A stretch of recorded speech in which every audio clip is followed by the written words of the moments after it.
Hi guys, it's me doctor Nitesh, MBBS MD general medicine, right now pursuing DM gastrology. तो आज हमारे साथ में है डॉक्टर लवली जी जेठवानी और she is a gynaecologist, laparoscopic surgeon and infertility specialist. So ma'am, welcome on this show. Ma'am, आज हम कुछ ऐसे मिथ्स के बारे में बात करना चाहते हैं जो स्पेशली राजस्थान में देखा गया है पोस्टपार्टम लेडीज़ में। मतलब डिलीवरी के बाद में कई लेडीज़ को उनको नॉर्मल डाइट नहीं दिया जाता, उनको स्पेसिफिक ऐसी डाइट दी जाती है जो ना तो टेस्टी होती है और ना ही वो खाना चाहते हैं, बट फिर भी उनको कंपल्स किया जाता है कि वो पोस्टपार्टम लेडीज़ वो डाइट लें। तो इस रिगार्डिंग आपका क्या टेक है मैम?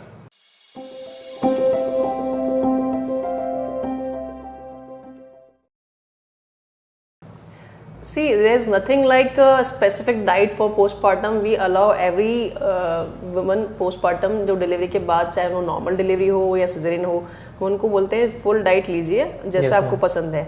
कुछ लोग बोलते हैं पानी नहीं पीना, सिजेरियन के बाद पेट फूल जाता है, तो हम तो बोलते हैं हाइड्रेशन अच्छा रखो आपकी, और खाना न्यूट्रिशन जितना अच्छा खाओगे उतना अच्छा रहेगा। अब रिचुअल्स में तो ये भी है कि स्पाइसी मत खाओ, लेकिन अब लेडी अगर खाना ही नहीं खा रही तो उसके लिए मॉडरेशन इज़ द की, कि आपको जो अच्छा लग रहा है वो खाना चाहिए। और न्यूट्रिशन एंड होममेड फूड होना, न्यूट्रिटिव होना चाहिए, होममेड फूड होना चाहिए। अब इसमें अगर किसी के घर में कुछ मिथ्स फॉलो हो रहे हैं और उससे अगर साइकोलॉजिकली इम्पैक्ट आ रहा है, किसी के मेंटल पीस खराब हो रहा है या इंटरपर्सनल रिलेशंस खराब हो रहे हैं, तो you have to comply with your family members sometimes, but you have to take a take on this nutritive thing. Scientifically there is no evidence of leaving some spices, और हल्दी खाने से बच्चे को पीलिया हो जाता है, इस तरह से बोलते हैं, या फिर घी के और शक्कर के लड्डू बना के देते हैं। जबकि हमने ये देखा है कि जो लोग घी और शक्कर ज़्यादा खाते हैं, because of the sedentary life style after postpartum, लोग रेस्ट ज़्यादा करते हैं, ऊपर से आप घी और शक्कर ज़्यादा ले रहे हैं, तो इससे प्रॉब्लम क्या होती है कि उनका शुगर लेवल शुगर स्पाइक आता है बॉडी के अंदर, and it may create any kind of infection. Infective focus वैसे भी पोस्टपार्टम ज़्यादा होते हैं, जैसे कि एंडोमेट्राइटिस हो सकता है, यूट्रस के अंदर कोई फोकस रह गया हो, या फिर ना UTI भी मोस्ट कॉमन होते हैं पोस्टपार्टम, या फिर ब्रेस्ट इन्फेक्शंस। कई बार वो लोग ब्रेस्ट सपोर्ट नहीं यूज़ कर रहे हैं, ब्रेस्ट में मिल्क भरा जा रहा है, एंगॉर्जमेंट ऑफ ब्रेस्ट, तो दिस अगर उसके एड ऑन अगर हम शुगर स्पाइक भी दे रहे हैं, किसी को घी के शक्कर के लड्डू दे रहे हैं, तो it will increase the chances of postpartum infections. Yes ma'am. तो मैं ये कहूँगी कि अगर आपको कोई मिथ फॉलो करना है, it is up to you, but scientifically there is no evidence of living some spices, some kind of food और वाटर।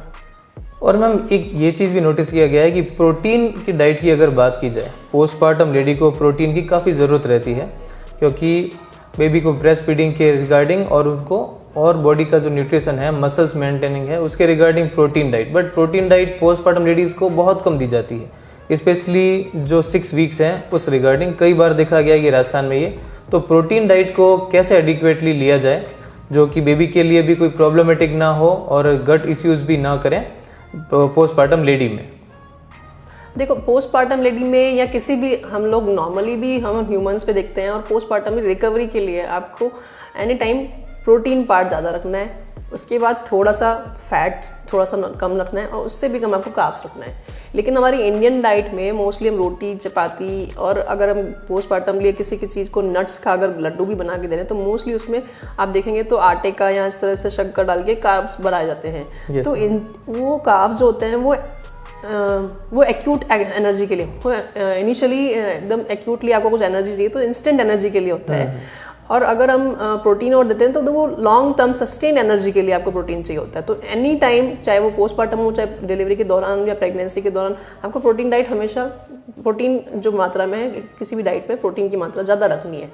अब इंडियन डाइट में प्रोटीन का मतलब ही नहीं समझते। अगर वो दाल खा रहे हैं तो लिक्विड ज़्यादा ले रहे हैं, पानी की जैसे दाल होती है, और वो 1 कटोरी भी लेंगे तो यू कैन इमेजिन कि उसमें कितना प्रोटीन आ रहा है। exactly. और रोटी जो है वो 1 या 2 रोटी है, ज़्यादा रोटी से चूर के खा रहे हैं, तो रोटी का अमाउंट ज़्यादा हो रहा है, कार्ब ज़्यादा हो रहे हैं। और जबकि उनका सेडेंटरी लाइफस्टाइल, प्रेगनेंसी में हो, ज़्यादा रेस्ट करते हैं या पोस्टपार्टम, तो उनको, जो लोग ज़्यादा काम नहीं कर रहे, ज़्यादा नॉर्मली सेडेंटरी बैठे, तो उनको कार्ब्स कट आउट करने चाहिए, प्रोटीन ज़्यादा चाहिए। अब इनको हम सिंपल भाषा में कैसे समझाएंगे कि आप दालें ज़्यादा लो, थिक दाल बनाएं, और उसमें भी ना दालों के साथ में पनीर, अगर आप नॉन वेजिटेरियन है तो एग वाइट्स लें, अगर आप बॉइल्ड चिकन वगैरह ले सकते हैं, फिश ले सकते हैं। अगर वो नहीं ले सकते तो नॉर्मली प्लांट बेस्ड प्रोटीन्स भी बहुत सारे हैं, जैसे ब्रोकली है, मशरूम है, पनीर है। तो जो लोग वेजिटेरियन हैं तो उनको दूध, दही, पनीर इसी को ज़्यादा लेने के लिए और पल्सेस को ज़्यादा लेने के लिए एडवाइस करते हैं। तो जैसा कि मैम ने बताया, पोस्टपार्टम मतलब डिलीवरी के बाद में लेडीज़ को डाइट आपको अच्छा रखना चाहिए। जो भी मिथ को फॉलो करते हुए जो ऐसी रेस्ट्रिक्टिव डाइट देते हैं जो कि ना तो टेस्टी होती है और बहुत ज़्यादा उसमें कार्बोहाइड्रेट और फैट भरा होता है, तो उससे शुगर्स के स्पाइक्स आने की वजह से पोस्टपार्टम लेडीज़ में कई जगह पे इन्फेक्शंस बढ़ने के चांसेस रहते हैं। और दूसरा, प्रोटीन इंटेक आपको अच्छी अमाउंट में रखना है बेटर रिकवरी के लिए। और प्रोटीन आप पनीर के फॉर्म में ले सकते हैं, जैसे कि 100 ग्राम्स पनीर में 20 ग्राम्स प्रोटीन होता है। और इसके अलावा जैसे आप दही है, छाछ है और जो दाल जैसे कि मैम ने बताया वो आप थिक रख सकते हैं।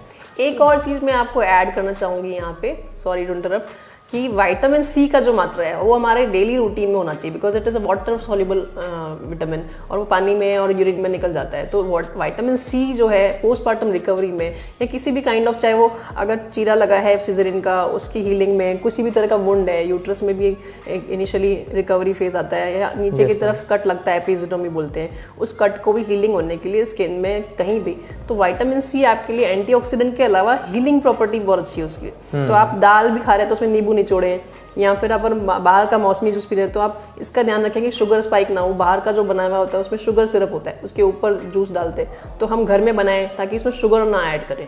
तो नेचुरल विटामिन सी के सोर्सेज अगर बढ़ाएंगे, या फिर आप विटामिन सी के सप्लीमेंट्स भी यूज़ कर सकते हैं। किसी पोस्टपार्टम लेडी को पोस्टपार्टम ट्रीटमेंट में हम विटामिन सी भी टैबलेट्स ऐड कर सकते हैं। So thank you ma'am, thanks a lot and it will be extremely informative for them. And अगर आपको कोई और इनफर्टिलिटी के रिगार्डिंग या और कोई गायनेकोलॉजिकल प्रॉब्लम के रिगार्डिंग अगर कोई आपको डाउट्स हैं तो आप मैम से कांटेक्ट कर सकते हैं। डिस्क्रिप्शन में आपको मैम का लिंक मिल जाएगा। So thank you ma'am.